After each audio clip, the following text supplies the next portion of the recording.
कोटि कोटि नमन करते हुए आप सभी बंधुओं का मैं हृदय से स्वागत करता हूं, अभिनंदन करता हूं।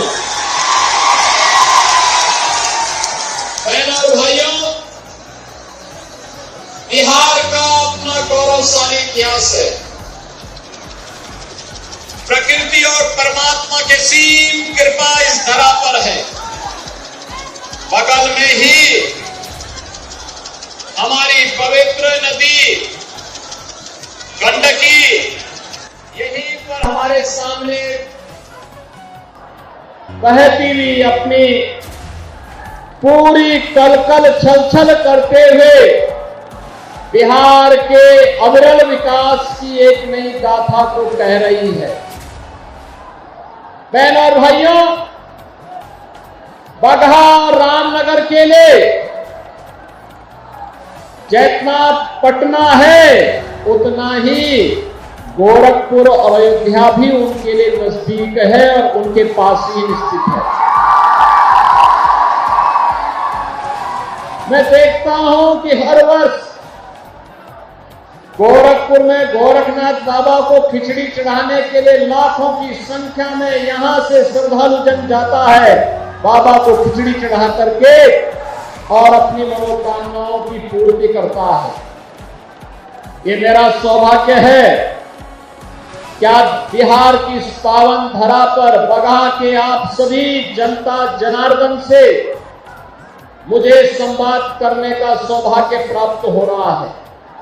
बहनों और भाइयों, इस बिहार की अपनी गौरवशाली गाथा रही हो। महात्मा बुद्ध को ज्ञान प्रदान करने वाली ये पावन धरा, 24वें तीर्थंकर भगवान महावीर को जन्म देने वाली ये पावन धरा, जिस धरा ने भारत के स्वर्ण युग को चंद्रगुप्त मौर्य और चाणक्य की जोड़ी ने भारत को एक स्वर्ण युग में ले जाने का काम किया हो। यानी स्वर्ण युग का मतलब समृद्ध और विकसित भारत बनाने का काम किया हो, वह धरती बिहार है। बहनों और भाइयों, जब भी भारत के आन बान और शान पर किसी ने हाथ डालने का दुस्साहस किया तो बिहार का नौजवान उठ खड़ा हुआ। याद करिए, कांग्रेस ने जब 1975 में लोकतंत्र का गला घोंटने का काम कांग्रेस ने किया था, तब बहनों और भाइयों, उस समय लोकतंत्र बचाने के लिए बिहार का नौजवान लोक नायक जयप्रकाश नारायण के नेतृत्व में खड़ा हुआ था।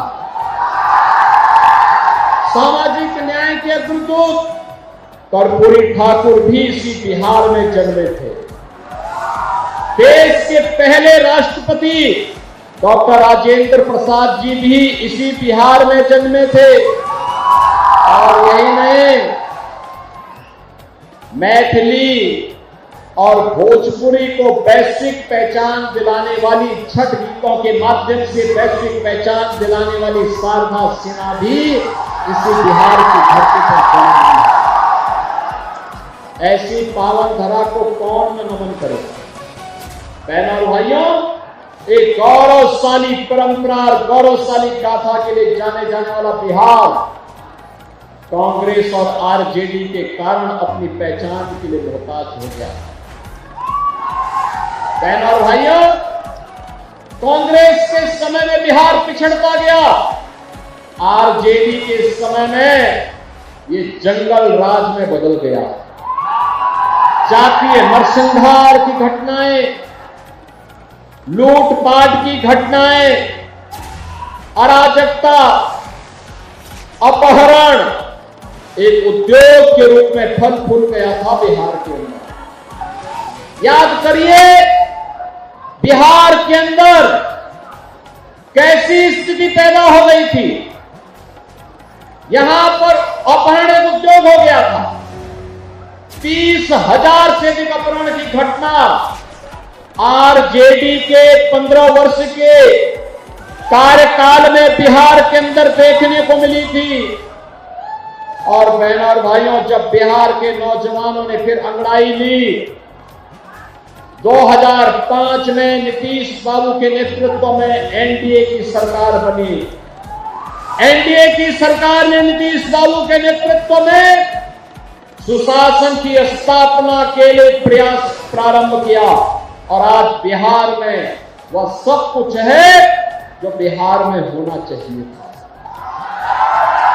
आज बिहार में सड़क है, आज बिहार में रेल की कनेक्टिविटी है, आज बिहार में वायु की कनेक्टिविटी है, आज बिहार में मेट्रो का भी संचालन शुरू हो गया है, आज बिहार में बिजली है, आज बिहार में पानी है, आज बिहार में गरीब के लिए राशन है, हर गरीब के घर में रसोई गैस का कनेक्शन है, हर गरीब के पास 5 लाख रुपए की स्वास्थ्य बीमा का कवर भी है।